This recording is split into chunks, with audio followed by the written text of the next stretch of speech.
Gracias, Marcela. Bueno, permitidme que me quite la mascarilla y que me organice un poquito aquí con los slides. Vale, muy bien. Pues nada, bienvenidos a este primer evento de fiscalidad y contabilidad cripto. Pretendemos iniciar con este primer evento una ronda de charlas, conferencias, seminarios y talleres que aborden la temática fiscal contable del ecosistema cripto, tanto para los usuarios como para los usuarios cripto, como para empresarios, gente neófita y en general, bueno, pues para todos aquellos interesados. No estamos en este primer taller, no vamos a hablar de blockchain, no os vamos a aburrir con los pormenores de la tecnología, o no aburrir, digamos, no vamos a entrar a hablar de eso, sino que vamos a entrar a aterrizar la problemática con la que nos encontramos en el mundo de las criptomonedas, todos los usuarios a la hora de registrar, a la hora de calificar y a la hora de preparar un informe con el que hacer nuestras propias declaraciones. Bien, pues sin más voy a comenzar con el primer slide, que lo único que pretende es mencionar la parte del registro de operaciones, los problemas con los que nos encontramos, que seguramente más de uno esté al tanto de lo que le está sucediendo. Lo primero es la información dispersa, tenemos datos en todas partes, tenemos pantallazos, tenemos CSVs, tenemos emails, y todo eso lo tenemos que guardar, lo tenemos que archivar y lo tenemos que organizar porque, como hablaremos más tarde, es nuestro medio de prueba para hacer las declaraciones. Parece una obviedad, pero sí que me gusta mencionar esto porque en las charlas y en las sesiones y reuniones que mantengo con la gente que nos contacta, lo primero que entramos es: apórtame los CSVs, dime cómo has entrado a sacar esta información. Cierto es que cada exchange o cada wallet es un mundo y hay que saber calificarlo y hay que saber entrar a valorarlo y sobre todo a saber masticarlo y registrarlo en programas del tipo CoinTracking, del que hablaremos un poquito más tarde y hacia el final. Desde luego que los pantallazos son un problema, pues porque no se digieren igual y nos obliga a la incorporación manual de todos los registros. Los datos, como decíamos, no son estándar. No tenemos que Binance y Coinbase emiten el mismo tipo de información, nos lo dan cada uno de su padre y de su madre y nos obliga, afortunadamente, con el caso de CoinTracking y programas como BitTax o CryptoTax, nos permite la incorporación de toda esa información de forma masiva al programa sin que tengamos que incorporarlo manualmente, dado que eso sí que nos llevaría demasiado tiempo. Por otro lado, la falta de datos. La falta de datos es el gran problema con el que nos encontramos cuando hacemos la contabilidad cripto. Los registros contables deben ser, si no perfectos, casi perfectos, porque es nuestra manera de acreditar ante la agencia tributaria lo que ha sucedido y, sobre todo, lo que nos va a permitir sacar u obtener un informe validado de nuestros movimientos cripto, de nuestras alteraciones patrimoniales o nuestras ganancias en general, ¿verdad? Sin embargo, cuando esto nos sucede, tenemos soluciones. Hay mucha gente preocupada, sobre todo aquellos que habéis estado haciendo DeFi en el 2020, que no encontráis composiciones coherentes de la traza, que hagan fluir los movimientos coherentemente, que me dé saldos correctos en tokens, en cripto o incluso en divisa convencional, en divisa fiduciaria, pero sí que es cierto que tenemos elementos de prueba que nos van a servir para reconstruir esa traza en ocasiones. Tenemos los indicios. Si alguien tiene un Trezor, que es un ejemplo que pongo porque le pasó a un amigo mío con mucho Bitcoin, que se le empezó a estropear, lo cambió a otro y el anterior lo perdió, tenemos los indicios de lo que había antes de ese Trezor para construir el siguiente. De manera que en un programa como CoinTracking más, haciendo esas menciones, haciendo también, digamos, una declaración y buscando todos los elementos de prueba, vamos a mencionar en general admitidos en derecho, podemos llegar a presentar ese registro contable correcto con el que no tengamos problemas en un futuro. Como veis, los medios de prueba son todos aquellos admitidos en derecho, todo aquello con los que nos hagamos fuerza y hagamos valer lo que ha sucedido.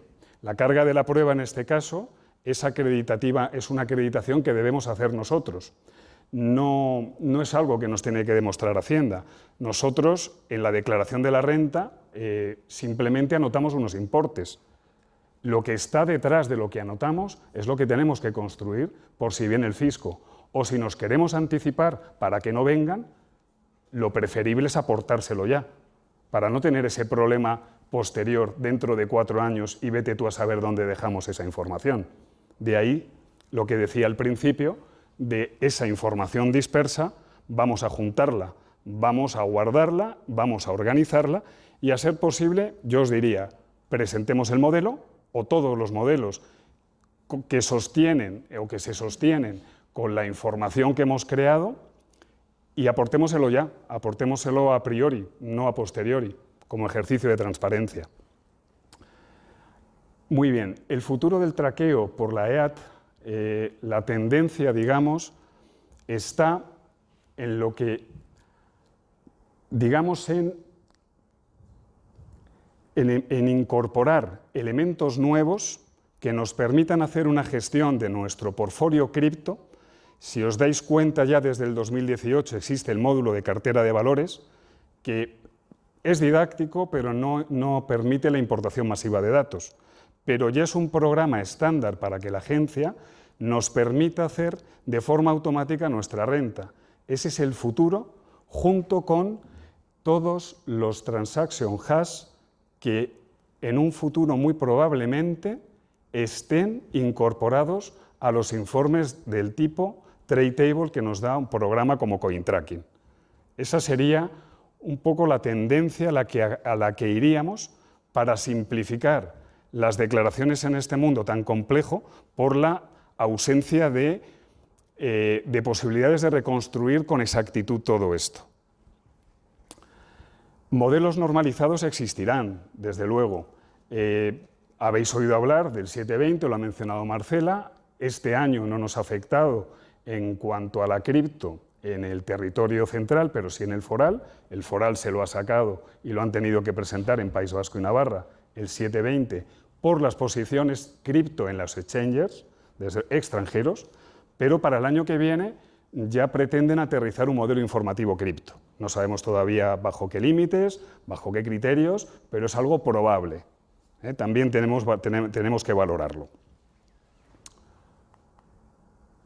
Bien, ¿cómo registro? Una perogrullada, es decir, hay que registrarlo todo. Todo. En los programas cripto hay que meterlo todo, hasta aquello que creemos que no hay que meter. Deposits, withdrawals, alteraciones, rewards, intereses, cualquier cosa que consiga cuadrar lo que tengo, fees, gastos, porque si no se lo presento organizado y cuadrado, surgirán, digamos, la cartita automática donde nos pedirán aclaraciones. Y eso siempre es un dolor de cabeza de preparar Hacienda.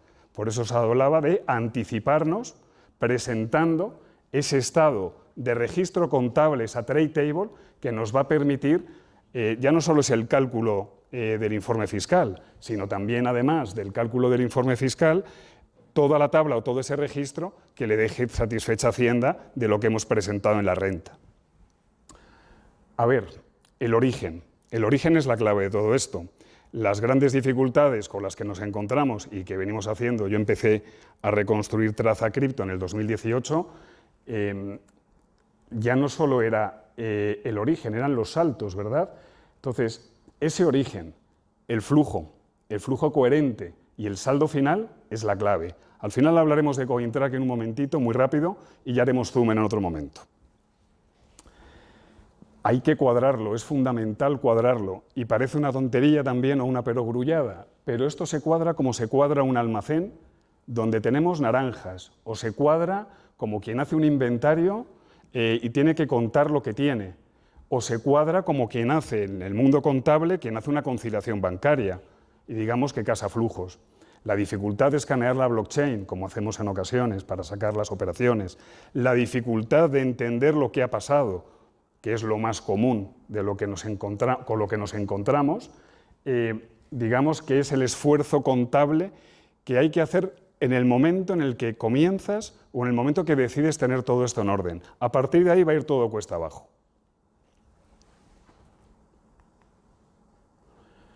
Muy bien, quiero dedicarle un pequeño espacio, me parece muy importante porque es una duda que surge bastante a menudo, como son las pérdidas.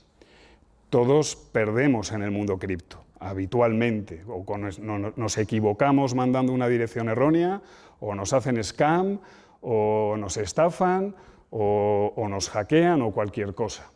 Claro, ¿qué pasa cuando nos estafan o nos roban?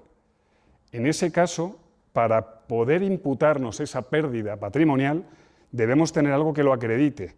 Y hasta ahora la única manera con la que podemos acreditarlo es con la denuncia y la documentación, o todo aquello que acompaña la denuncia. La denuncia no es más que una declaración, pero debemos acompañarla con documentos o con todos los elementos que tengamos con nosotros para poder decir, mira, que es que me han robado esto. Pero no así, ojo, con los créditos vencidos y no cobrados. Los que habéis estado en plataformas, los que habéis estado en Qualian, los que habéis estado en Mind Capital, etcétera, ahí lo que tenemos que hacer para acreditar esa pérdida y poder aplicarla es demandar. Demandar, no nos queda de otra. Y esperar un año. Y entonces ya podremos darnos la pérdida. ¿Que es injusto? Es injusto que en Qualian yo le haya incorporado no sé cuántos tokens, 100 Ethereums, me haya devuelto unos pequeños beneficios y en el 2020 me toque tributar, cuando encima en el 2021 me encuentro con que todavía no me voy a poder aplicar la pérdida patrimonial. Bueno, pues es así de injusto, pero hay criterios, hay estrategias, tendríamos que pensar cómo mejor hacerlo. Pero por prudencia, lo normal sería, Hacienda, aquí te presento este estado, aquí te presento mi informe fiscal, y automáticamente yo no estoy de acuerdo con esa liquidación y luego hablaremos de las estrategias que podemos aplicar ante situaciones como esas. Muy bien, ¿qué pasa con el tratamiento fiscal y contable de este tipo de pérdidas? El tratamiento contable y fiscal de este tipo de pérdidas no nos va como una alteración patrimonial de minusvalía en la base del ahorro, va a la base general. No opera como las pérdidas patrimoniales cuando yo transmito algo a la baja, sino que directamente lo que me están aplicando es algo que no puedo acreditar, o sea, mejor dicho, que no obedece a una transmisión, y al no obedecer a transmisión me lo califican en la base general. A ver, esto sucede cuando nos roban algo. Nadie suele, cuando te roban un vehículo, ¿alguien se ha imputado alguna vez en su declaración de la renta la pérdida patrimonial por robo de vehículo? Normalmente tenemos los seguros, pero hay veces que perdemos más de lo que el seguro nos paga. ¿Alguien se ha imputado una pérdida patrimonial porque le han robado un Rolex o porque le han robado algo? Esto es lo mismo. De alguna manera es exactamente lo mismo. Y hay que hacerlo para poder aplicar esa pérdida patrimonial que va al marginal de renta. En algunos casos al 45, al 46, depende de la comunidad autónoma. ¿Vale? Bien. Quiero hablar aquí un poquito más también, o extenderme, o contar los hechos imponibles cripto más relevantes. Vamos a hablar un poquito rápidamente de las permutas, porque para mí es un tema que ya venimos aclarando desde el 2017 y en el 2018 con la consulta vinculante es más claro, pero los hechos más relevantes sí que me gustaría comentarlos ahora para darles una pequeña vuelta, ¿vale? Por lo menos para situarlo, calificarlos un rato. Luego ya haremos zoom en otras sesiones que hagamos y cuando hagamos ese zoom en otras sesiones calificaremos otras operaciones que son complicadas de calificar porque nos podemos encontrar con que creyendo tener un solo hecho imponible hay varios. Mirad, vamos a ver. Cuando yo transmito cripto es como si transmitiera cualquier bien y yo lo puedo transmitir por porque permuto por otra cripto, lo puedo transmitir porque lo vendo por euros o por dólares, lo vendo por fiat, lo puedo transmitir porque pago bienes o servicios, o la puedo transmitir porque la dono. Y en este caso es una alteración patrimonial. Eso entiendo que todos lo tendremos superado en el mundo cripto, por lo menos los que estamos en esto desde antes o desde el 17 en adelante, bien, porque aunque en el 2017 muchos pensábamos que podría ser calificado como criterio Forex, que hasta que no nos lo llevábamos a la cuenta no nos imputaba alteración patrimonial, como si fueran divisas, esto ya sabemos después de la consulta vinculante, y entendiendo además que la criptomoneda es un bien y no es una divisa, no nos queda de otra que aplicar en los apartados de la norma que nos obligan a aplicar los criterios de las permutas, ¿vale? Y aplicar los criterios de las transmisiones de bienes. Que en un futuro tengamos que pensar en un cambio de normativa y además de bienes inmuebles o bienes muebles tengamos criptobienes, ya veremos. Será en un futuro, quién sabe, tal vez.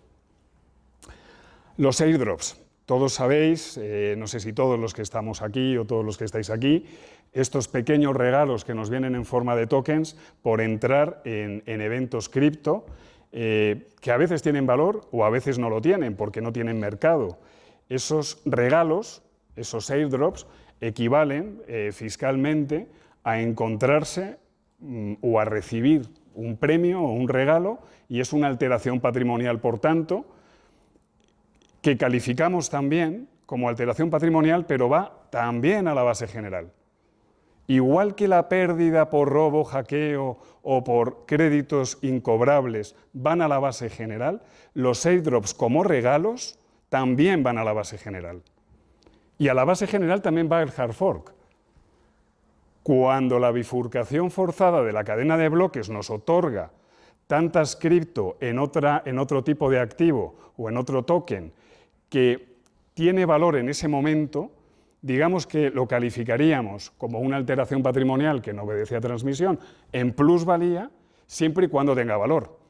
Decidme cuando Bitcoin Cash en el año 2017, en agosto, si no recuerdo mal, o en julio-agosto, bifurcó la cadena de bloques, muchos asesores fiscales, por prudencia, te dicen califiquemos el hard fork al precio del final del día y imputémonos en renta en la base general el precio de la cripto por su valor.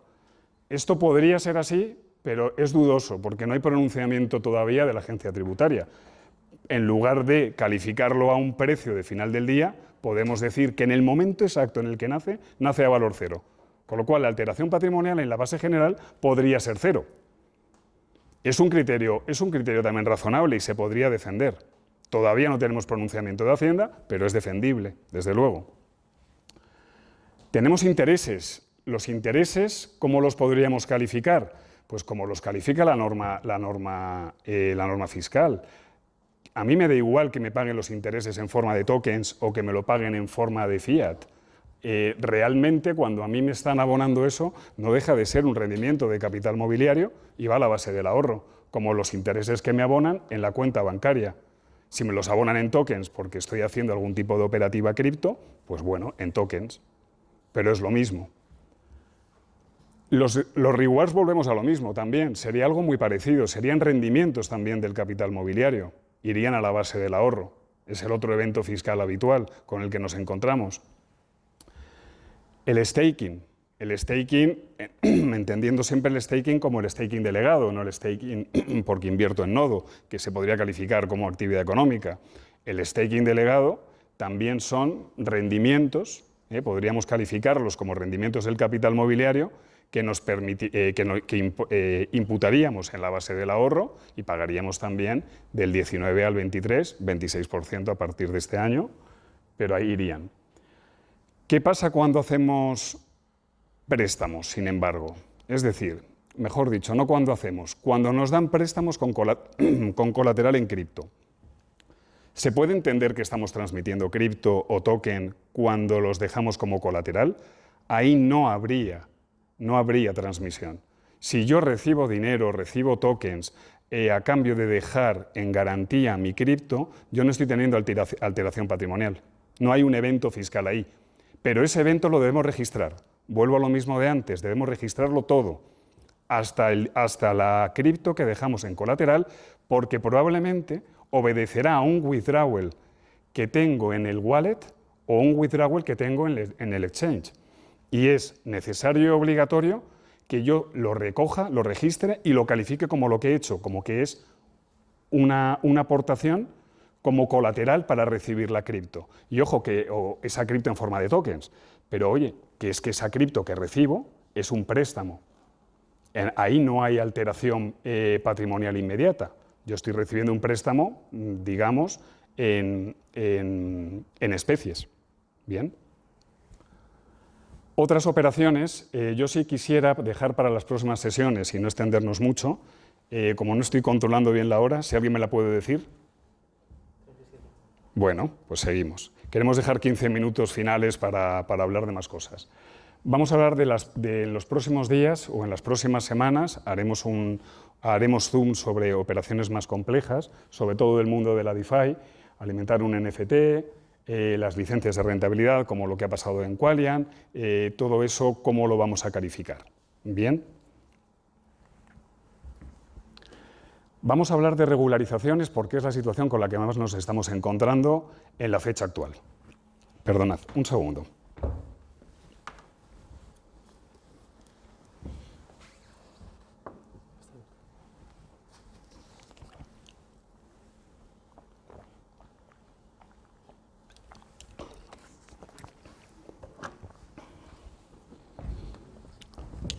Bueno, se me oye, ¿verdad? A ver, las regularizaciones es aquellas situaciones en las que yo me encuentro más en estos últimos tiempos, porque esta segunda burbuja, por llamarlo de alguna manera, está haciendo que mucha gente quiera poner en orden la situación desde antes del 18. Desde gente que empezó pues, en el 2009 minando, o gente que empezó en el 2013, o gente que empezó directamente en el 17. Y nosotros, regularizarnos con Hacienda nos obliga a hacer un ejercicio de transparencia adicional. Si yo ya había hablado de todas estas, vamos a llamarlo, de todos estos registros obligatorios en la Trade Table, lo que tenemos que hacer después de hacer todos esos registros es que no me vale borrarlos cada año para calcular el año siguiente. Si no, los programas contables me van a perder, digamos, la trazabilidad y los flujos. Entonces, yo necesito regularizar con Hacienda un ejercicio como puede ser 2017, dado que 2016 prescribe ahora en un mes y medio, y a la hora de presentar todos esos movimientos, todas esas, digamos, todas esas aportaciones documentales, me toca hacer un ejercicio de transparencia adicional que es más que el presentar la renta en el año. Tengo que preparar un buen escrito a Hacienda, tengo que presentarle todo el registro contable, todos los informes fiscales que obtengo, razonar los cálculos y decirle a Hacienda, me pongo en orden del 17 hasta ahora. Probablemente en el 17, por las permutas que las hice indiscriminadamente, tengo alteraciones patrimoniales que me sobran y me salen por las orejas y que incluso me salen a pagar, pero en el 18 lo mismo tengo pérdidas. Vamos a regularizar en el 18, porque ahí seguramente la mayoría sufrió pérdidas debido al bajón, debido a la bajada. En el 19 fue meseta. En el 2020 ya estamos otra vez en una situación, digamos, favorable al mundo cripto. Las DeFi, el Bitcoin y su subida, el tirón de las demás altcoins. Entonces ya tenemos una situación que nos permite declarar y nos permite razonar todo lo anterior. Vamos a ello. A ver, ¿qué sucedería en el caso que yo me regularice con Hacienda a iniciativa mía? Si yo me regularizo con Hacienda por iniciativa, entraría en un régimen de recargos. Y el régimen de recargos, aparte de evitarme el delito fiscal, si me hubiera pasado de 120.000 euros de cuota a pagar en los ejercicios anteriores, por modelo y ejercicio, en conformidad, además, me permitiría reducirme un 25%, con lo cual ese 20% que me aplican a partir de los 12 meses, determinado el periodo impositivo, me podría bajar a un 17 o lo que salga. Ese régimen de recargos es interesante cuando tenemos muy claro que vamos a aflorar la cripto en un ejercicio. Si queremos aflorar la cripto en el 2021 y evitar los regímenes sancionadores, donde muy probablemente nos pillarían o nos aterrizaría Hacienda, porque le daríamos toda la información en un momento en el que nos lo traigamos al banco, ante eso lo mejor es regularizarte proactivamente. Pero hay gente que prefiere jugar a la prescripción. Hay gente que prefiere estar, vamos a decirlo así, bueno, pues quiero estar expectante a ver si cambia la normativa y el criterio administrativo. Si hacemos eso, hay un riesgo y es el sancionador. La sanción ya va del 50 al 150% de la cantidad dejada de pagar en el ejercicio. ¿Nos interesa eso? Depende. ¿Podemos razonar con Hacienda, y eso hablaremos ahora en un ratito, estratégicamente, que hemos hecho una interpretación razonable de la norma? Pues una interpretación razonable de la norma, que hablaremos más tarde, nos va a permitir evitar el régimen sancionador. Vamos a verlo. Fijaos lo que sucede, y por eso he anotado aquí los escenarios y las estrategias, lo que sucede cuando no acreditamos la traza, no podemos comprobar con Hacienda que lo que hemos obtenido viene de donde viene, que es de nuestro ahorro, de nuestra autogestión del patrimonio, sino que en su lugar lo hemos aflorado y no podemos demostrarlo. Cuando eso sucede, se califica como ingreso no justificado de manera fiscal y el inconveniente de eso es que nos aplican nos aplican la base general y después de aplicar la base general nos atacan con el régimen sancionador del 150%, con lo cual nos puede salir más caro. De ahí que lo importante siempre sea reconstruir la traza, acreditar el origen de los fondos y demostrar todo lo que hemos hecho validadamente, porque podemos jugar a la prescripción y podemos jugar también al régimen sancionador, pero no es lo mismo un régimen sancionador en la base del ahorro, que pago hasta el 26% actualmente, que la base general. De ahí la importancia de, sí, no lo declaro, de acuerdo, tú sabrás, pero por lo menos reconstruye la traza, que si viene Hacienda y nos lo califica, que nos lo califique en la base del ahorro. Y lo mismo nos lo califica en la base del ahorro y al 50%, no al 150% del ingreso no justificado. ¿Qué es lo otro que podemos hacer también como estrategia? Bueno, pues si somos digamos, prudentes, si queremos hacer las cosas bien con Hacienda y queremos evitarnos problemas, hay veces que en ocasiones hay que presentar nuestra renta y nuestros estados de variaciones patrimoniales y nuestra contabilidad. Como no tenemos más sustancia que la pura demostración manifestada, pues podríamos optar por un criterio de prudencia de Hacienda, te ingreso más.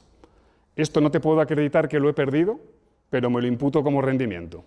No te lo puedo demostrar que lo he perdido, porque salió a otro sitio, he perdido la información, no tengo manera de encontrar el dato, me lo imputo.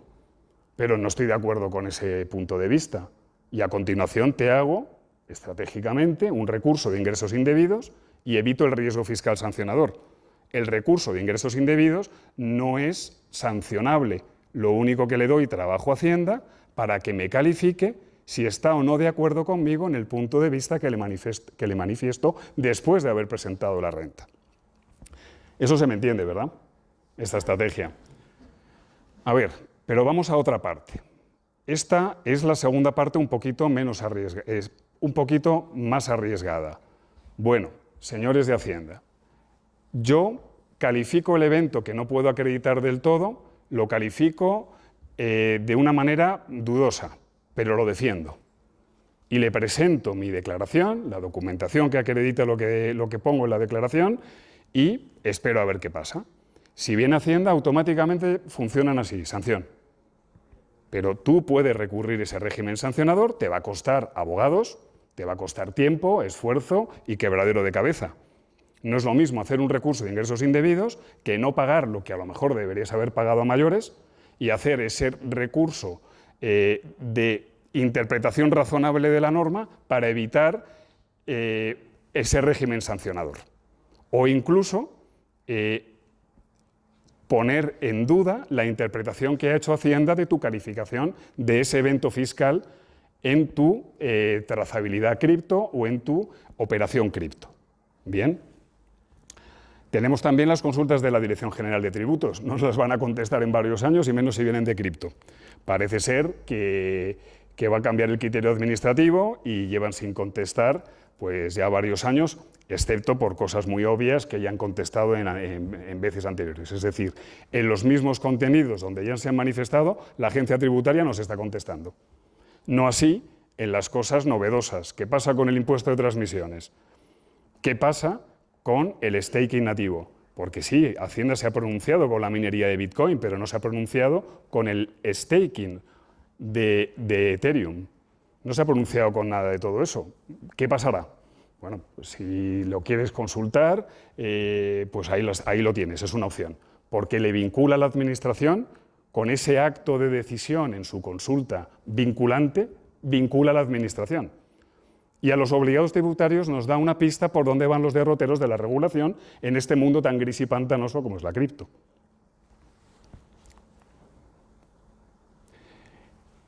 Al final, os pongo esto un poquito como descanso, ¿no? Pero parece claro que necesitamos una normativa fiscal específica para la cripto. Yo lo veo cada vez más claro, tenemos muchas dudas todos. Hacienda lo está haciendo pues como puede, dado que no tiene otra manera de hacerlo debido a las novedades también que suceden y debido a que tendría que calificar y reconsiderar muchísimas normas. Bien. Pero hay una cosa que a mí desde el 2018 me pareció fundamental y es, si vamos a declarar esas permutas por algo que eran cromos o billetes del Monopoly o sellos sin valor o digamos tokens de juegos online que solo servían para participar en el juego online, que cuando pasan a la economía real tienen un valor y cuando tiene ese valor viene Hacienda a recaudar, pero 5 meses después o 4, como pasó en ese cuatrimestre del 2018, todo esto cae, pero de una manera, una barbaridad, que la gente no tenía dinero para pagar sus impuestos. ¿Cómo podemos hacer para resolver esto? Aparte de una normativa cripto que necesitamos. La manera sería con coeficientes que corrijan ese efecto de la volatilidad en un corto espacio de tiempo. Por ahí hay otro derrotero de la legislación que nos falta por aterrizar para el mundo cripto. Bien. Otra cosa que me dice la gente, y que lo hablé con Jesús Pérez, que estará por aquí, nada más llegar y aterrizar en Criptoplaza, es sobre los tokens que se dan a cambio de participar en un evento cripto del tipo DeFi que hace que todo lo que sucede en el token, hasta que no se le pase al usuario, no tributa. Un diferimiento fiscal que nos simplificaría los cálculos de las variaciones patrimoniales según FIFO tan complejas que existen ahora. Es decir, me das un token, a cambio, yo te pongo esos éteres, pongamos por caso, tú me das un token a cambio, y todo lo que pasa con esos éteres que yo te he entregado digamos, en esa operación, en ese smart contract, no los haríamos tributar. Estamos pensando en cómo aterrizar esto desde un punto de vista jurídico-mercantil con un contrato de cuentas en participación, que sería algo muy interesante. Es decir, si yo lo que hago es aportar mi cripto en un contrato de cuentas en participación, ojo, no en un smart contract es puro código, un smart contract no es lo que creemos. O sea, lo que su nombre dice, ni es un contrato ni es smart, ni es inteligente, es código, es algoritmo y es como una máquina de vending. Tú echas el dinero y recibes tu Coca-Cola o recibes tu sándwich o lo que sea. Pero si aterrizamos un elemento mercantil que permita que yo aporto mi cripto y una vez que aporto mi cripto empiezo a recibir esas rentabilidades en forma de ganancias, me irían como rendimientos, evitaría tener que hacerme todos estos cálculos de los que hablábamos al principio, todo se quedaría en el smart contract y evitaríamos esos problemas. Y surge la duda, ¿y el motivo económico válido? Y si a mí esto me lo califica Hacienda como un elemento digamos, una acción tendente a la elusión fiscal o a reducir el impacto fiscal, ¿qué hago? ¿Cómo me lo tomo? ¿Lo hago? ¿No lo hago? Hombre, es un motivo económico válido, la simplificación de registros, pero es que además no estoy eludiendo el pago del impuesto, es que lo estoy difiriendo, y esto es legítimo, no hay problema. Simplemente estoy simplificando. Entonces, por ahí yo creo que tendríamos también sustancia de la que ya hablaremos en futuras sesiones. Bueno, comisiones y gastos. Sobre esto sí me gustaría hablar porque la gente cree que todo el gas, todos los fees que tienen son deducibles, y no es así. Es decir, es deducible que yo gaste en comprar y gaste en vender. Es decir, si yo compro cripto a 1000 y me gasto 1 en comprarla, por el efecto de la compra, yo no he adquirido por 1000, he adquirido por 1001. Si vendo por 1500 y me gasto 2, yo he vendido por 1498. Esto sí que es deducible, pero todas estas fees de transacciones no son deducibles como creemos. ¿Vale? Entonces, aquí he hecho un slide que no me quiero extender mucho porque si no, no me va a dar tiempo, que habla un poco de lo que aplicamos para cuentas corrientes, imposiciones a plazo, ¿vale? Donde los intereses, donde los gastos no aplican.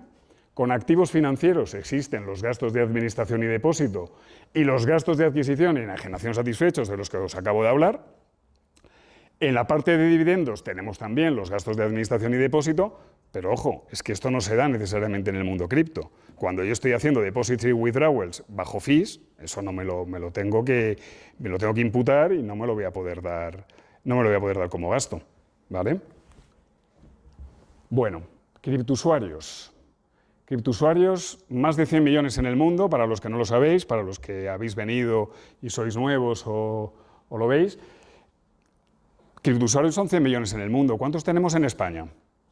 En España estimamos más o menos unas 500.000 personas o más. Eso ya nos da una idea de cómo se está extendiendo el uso de la cripto, de los tokens y de la tokenización y de este sistema como medio de pago. Se complica cada vez más entre todos que empecemos a usarlo como en la economía real de forma tan habitual como ir al gimnasio, pagar en cripto, ir a un comercio, pagar en cripto o entre nosotros pagarnos en cripto. Es un futuro no muy lejano, sobre todo, pienso yo, en mi opinión, sobre todo cuando terminemos de aterrizar la moneda digital de Banco Central. Eso lo tendríamos probablemente dentro de 2 a 5 años y va a cambiar un poco el sistema financiero tal y como lo conocemos ahora. Llegará un momento en que yo no tendré fiat en mi billetera física, ni tendré fiat en mi cuenta bancaria, lo tendré en mi wallet y podré hacer transacciones entre iguales a través de esas billeteras. Vamos a ver cómo el Banco Central o los bancos centrales dan entrada al sistema financiero en este tipo de operativas. Pero bueno, por ahí va.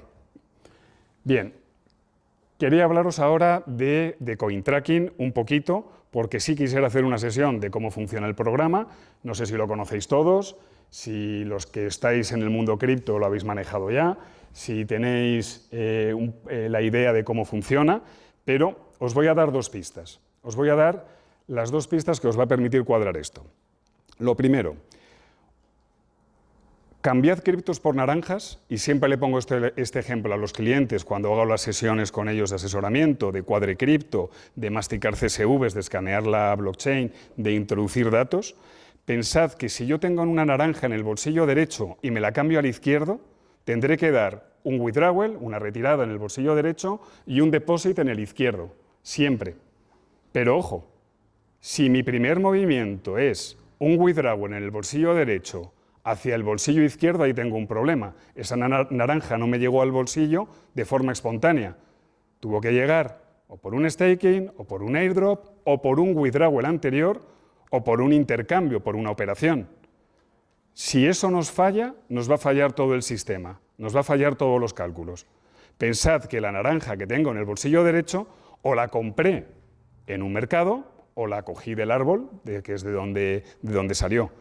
Entendiendo eso y lo que decía yo al principio de los cuadres cripto que tenemos que hacer en programas de contabilidad, donde hay que registrarlo todo y hay que cuadrarlo como quien cuadra un banco o como quien cuadra un almacén, esto es el programa CoinTracking, no tiene más. Lo bueno que tiene CoinTracking es que nos enlaza con los valores de mercado de la cripto en cada momento. Y nos tenemos que evitar todo ese trabajo de ir a ver cuánto valía la cripto en el momento determinado. Pero ahí está la clave. Y además tiene un montón de operaciones donde poder incorporar datos. Me dice todo lo que retiro, todo lo que saco, me habla de lo que llamamos operaciones, que serían los trades, me habla de fees de una manera estadística. También es verdad que es un programa que no solo opera para España, sino para más países, y de esa manera podemos, digamos, poder presentar desde un asesor contable, fiscal de cripto, puede preparar un informe fiscal para cualquier individuo en cualquier parte del mundo. ¿Qué pasa? Que cada país tiene su normativa y por eso CoinTracking piensa de manera global, pero a nosotros lo que nos afecta son los eventos cripto que os mencioné al principio, los fundamentales, y intentar registrarlos de esta manera, ¿vale? Por aquí no me quiero extender más, quiero dar ya, no sé qué hora es, qué tiempo vamos, menos 3 minutos, ¿qué nos queda?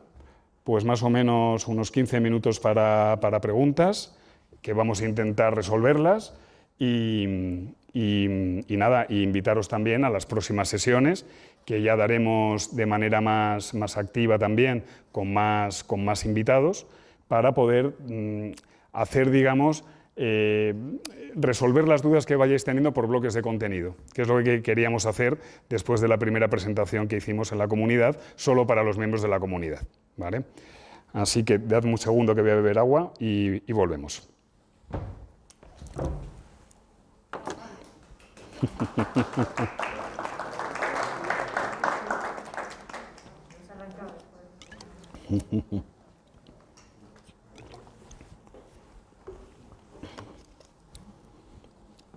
Bueno, si se me oye y tenéis algunas dudas, veo alguna cara conocida, veo gente que está en el mundillo, gente que no lo está tanto, y bueno, pues si tenéis algunas dudas que podamos satisfacer, creo que Marcela tiene algunas, que ya me iba a ir diciendo, ¿no?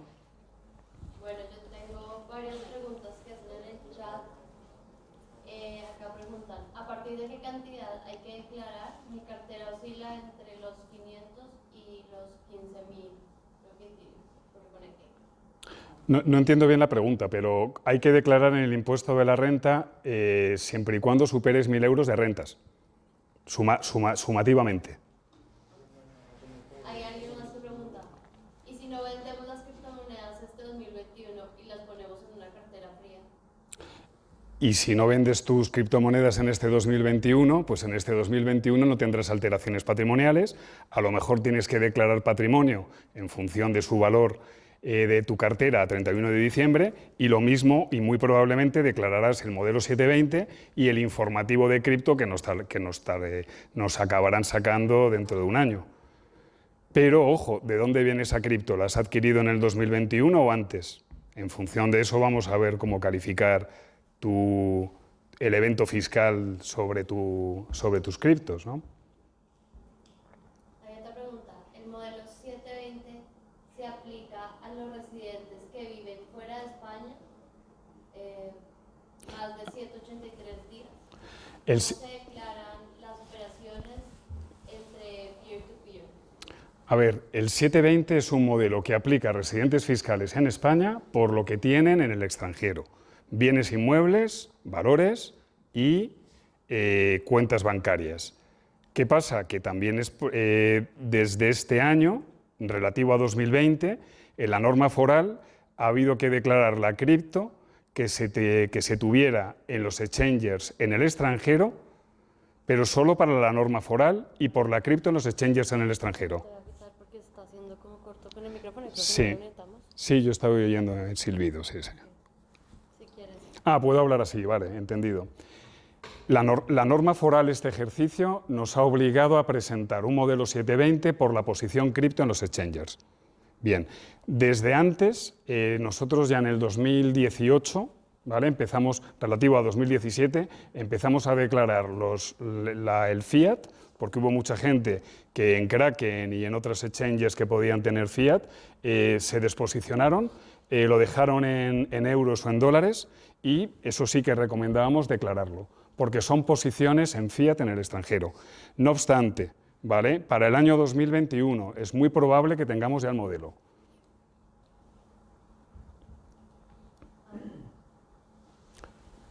Pues una pregunta. Sí. Es algo un poco específico igual, pero me A ver. gustaría saber tu opinión al respecto. Supongamos que yo tengo Bitcoin, por ejemplo, en la blockchain de Ethereum como Bitcoin, ¿no? Y yo lo pongo como colateral y cojo un préstamo en USD, o sea, en una fiat. En USDTs, por ejemplo. Y luego ese dinero me lo saco a mi cuenta bancaria. A ver, tú, ¿Algún evento? ahí tienes un evento, ahí tienes, o sea, el evento 1 es el que dejas el dinero, o sea, que dejas tu cripto como colateral. Ahí no hay un evento fiscal, ¿vale? Pero sí hay un evento contable en el registro, ¿vale? De lo que hablábamos, siempre regístralo todo, porque sale de tu poder, o sea, sale de tu wallet o sale de tu exchange, y va a otro sitio, y ahí donde lo pones habrá una salida. Entonces, ese withdrawal regístralo, y califícalo como ¿qué? Colateral o garantía aportada como colateral o depósito para recibir un préstamo. ¿Vale? Tú recibes el préstamo. Ojo, en ese momento no hay un evento fiscal. ¿Vale? Hay otro evento contable, pero no fiscal. Y lo recibes en téteres. Y luego te lo llevas a tu cuenta bancaria. Ahí hay alteración patrimonial porque lo transmites a euros. O sea, la permuta de dólar a euro es lo que genera... ¿De téter o de dólares? Me has dicho. O sea, a Tether, por ejemplo. Es que si te vas de téter a euros, te vas de cripto a euro. No te vas de divisa a divisa. O sea, digamos que si yo saco ese dinero que he pedido prestado a mi cuenta bancaria, digamos que eso genera un evento tributable como ganancia patrimonial. Lo ideal que sería, para no tener ganancia patrimonial en ese caso, lo ideal sería, a ver, espérate, lo ideal sería que te lo dieran en euros, ¿vale? Tú dejas el colateral el Bitcoin, recibes los euros a cambio, por supuesto, con cuidado porque te van a dar solo el 70 o el 50% si no te ejecutan, ¿vale? Te liquidan además por las normas estas que existen. Pero si lo que haces es recibirlo en téteres, en el momento en el que lo recibes en téter, es el valor del préstamo. Si lo transmites inmediatamente a euros, la alteración patrimonial va a ser minúscula, pero vas a tener que declararla. Vale, pero hasta ahí no estás generando un evento tributable más allá de ese pequeño importe, efectivamente, así es. ¿Y si luego me liquidan la posición en Bitcoin? Vale, pues ahí tendrías una pérdida como si fuera una operación de margin. O sea, te llevaría esa pérdida como si fuera margin. Pero sería pérdida, depende a qué precio lo compraste el Bitcoin. Porque No, si tuviera, o sea, si le liquidaran, bueno, sí, también. O sea, tendríamos que ver que tiene, bueno, no, tienes ahí la pérdida, claro. Tienes la pérdida de la cripto. No, pero quiero decir, tú compraste a 1000. Y lo aportaste como colateral. Y luego... Te liquidan ahora a 50.000. Correcto. Pues vas a haber ganado dinero. Podrías haber ganado dinero, efectivamente. Si haces ese salte, ahí tendrías dos eventos. A ver, tendrías un evento de alteración patrimonial y un evento de pérdida de margin, pero bueno, difícil también eso. Ya lo hablaremos en la siguiente sesión. Porque es que muchas veces, a ver, yo lo que me he encontrado cuando hago todos los registros es que hay muchos eventos fiscales, constantemente. Digamos que hay que descubrir muy bien la traza de lo que ha sucedido, para que efectivamente, si yo adquirí, yo que sé, a coste cero eso, pues efectivamente no estoy perdiendo. ¿Vale? Entonces tendremos que ir calificando lo que ha ido sucediendo. Vale. Y luego contablemente tienes que darle la salida. Yo tengo una pregunta, a ver si te parece una buena idea. A ver. Que es, dices, mando el cripto, los ethers, ¿no? O sea, los compras, los mandas a tu wallet y usando Tornado, los mandas a otro wallet. ¿Vale? Se pierde el rastro. O DAI, mejor. Los dais, muy bien. Lo que sea. El caso es, que ya puedes jugar sin llevar toda la contabilidad, porque lo que es una tragedia es llevar la contabilidad. Es lo que hablábamos del token famoso, del token este que es como un contrato de cuentas en participación, que a ti te evita el tener que estar tributando por todo lo que sucede, sino que en esa caja negra tú entras y sales. Si tú entras en un contrato de cuentas en participación, tú aportas, pero lo que recibes son rendimientos y al final la aportación, ¿vale? Ahí, si lo calificamos de esa manera y podemos defenderlo jurídicamente, lo que tú dices es correcto. Pero habría que hacer algo, habría que hacer un esfuerzo de aclaración jurídica de lo que está sucediendo ahí. Porque lo de los DAIs, que tú recibes a cambio de poner los éteres, ahí primero es una alteración patrimonial.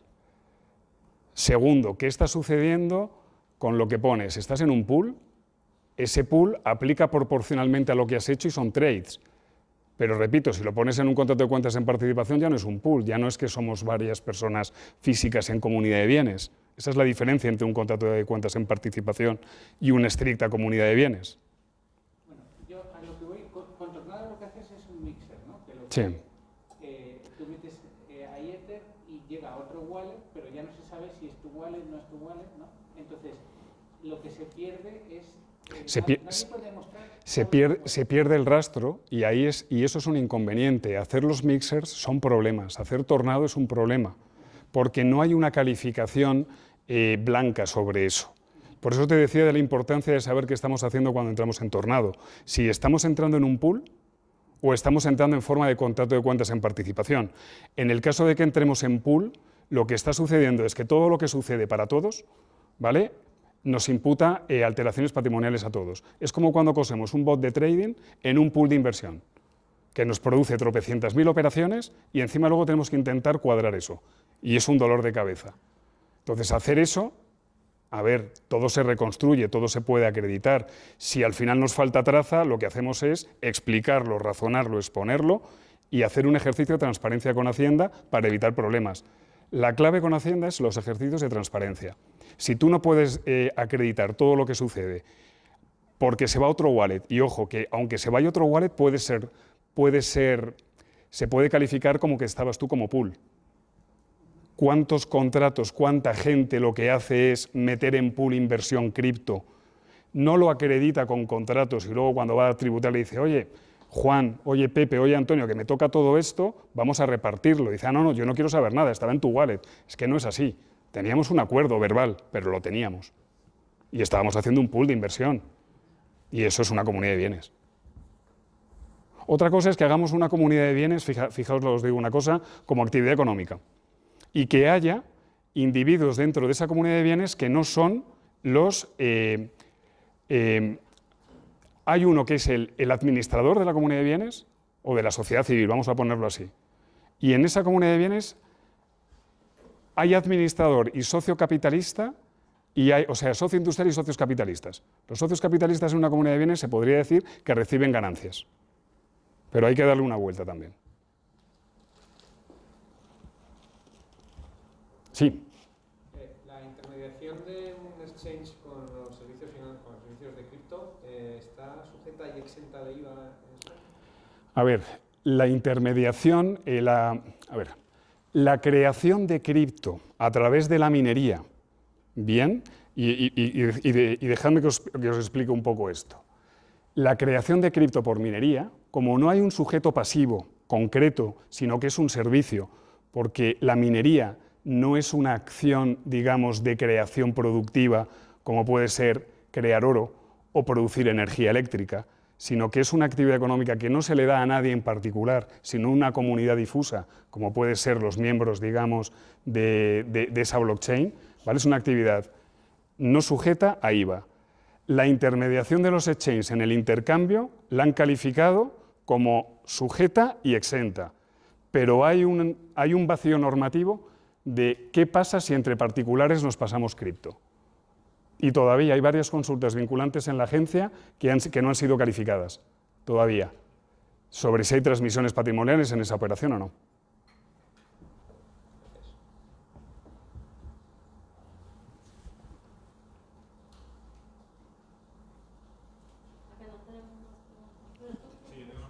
Sí. No sé si ya lo has explicado, me ha sido un poco de información, pero por ejemplo, si tú transfieres a tu cuenta bancaria menos de 1.000 euros de ganancia neta que viene por la operación con criptos, sería un evento que hay que tributar. No el evento de transmitir a tu cuenta bancaria. La gente lo que cree es, yo entré con 12.000 euros o con 500 euros en el 2017, hice operaciones y me traje a mi cuenta X dinero. Eso, digamos, que te hace un traqueo automático con Hacienda. Porque las cuentas de los exchanges, ya sabéis, pues si no lo sabéis os lo digo, están traqueadas ya. Entonces, si te lo traes ya por lo menos, Hacienda tiene un indicio de lo que has hecho. Pero lo que no sabes lo que has hecho, se lo tienes que acreditar tú.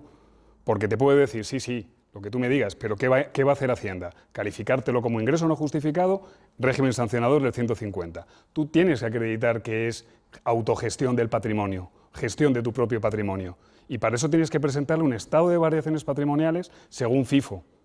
Habéis oído hablar del FIFO, entiendo, los que ya sois, digamos, conocedores del mundo cripto. El FIFO es un dolor de cabeza cuadrarlo porque tenemos tantísimas compras y ventas de la misma cripto que creíamos además haber holdeado en un exchange porque teníamos 10 unidades de Bitcoin en Kraken, 10 unidades en Coinbase y 10 en Binance. Me quedo holdeado en Binance y me pongo a permutar esas otras 20 en las otras exchanges. Hacienda te dice, no, ojo, el FIFO opera como una cesta global. No me digas que lo que tienes en Binance se queda holdeado, sino que si tú lo adquiriste a un precio de 1 euro, las primeras que le has vendido han salido. Así que no es tan claro el hecho de que yo entré con tanto dinero y salgo con tanto a la cuenta como para decir, ese es mi estado de variaciones patrimoniales, sino que tienes que calcular una a una. De ahí la importancia del registro contable del que os hablaba al principio. Complicado, dolor de cabeza.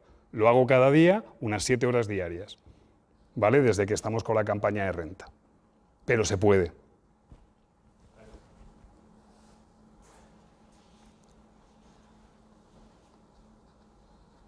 Muy bien.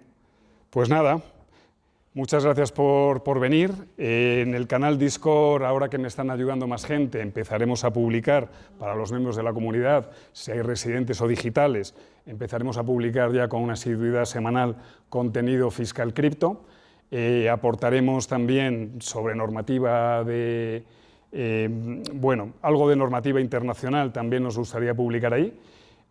Vamos a hacer bloques de contenido en función de preguntas que nos manifestéis a través de ese canal de Discord. Os pido a los miembros residentes y digitales que todo lo fiscal lo paséis por ahí y no por el CryptoPlaza Telegram, que ya he visto alguna pregunta sobre el tema del gas de Ethereum, pero como no tenía tiempo de responder, no lo he podido hacer. Sí que os pido que lo hagamos todo por el Discord, donde empezaremos a publicar, ya os digo, la semana que viene. ¿Vale? Porque es que hasta ahora la parte contable cripto la manejaba yo y no me daba la vida, pero ahora ya tenemos más gente, afortunadamente. Muy bien, muchas gracias.